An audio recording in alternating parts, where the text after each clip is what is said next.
waxaa jira daawada horta waa islaamaya. waxaa jira dhacdadii naxdinta badneyd ee ka dhacday dalka Turkiga.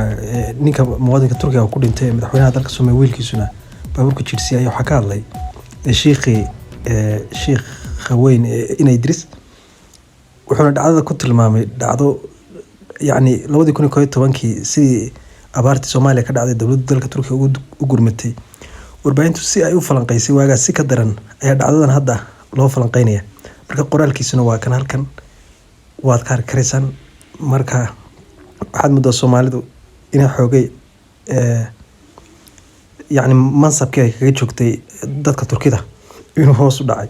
madaxweynaha wiilkiisina waxaa la sheegay inuu guud ahaanba dalka Turkiga oo cagaha dhulka u laabo baxsaday.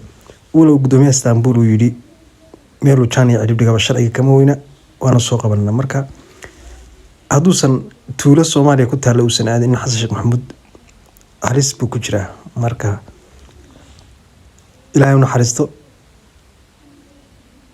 sheekuna si weyn buu uga hadlay. sheekhu dhigiisu waa reer Turkigana xaaladiisa waa ogyahay. awal baan Turkiga ku yara haye noqon ahayne hadda laga sii daray. marka arwaayad salaame meeshaad wax ka aragtaan ba wanaajiye allana u naxariisto muwaadinkii Turkiga ah.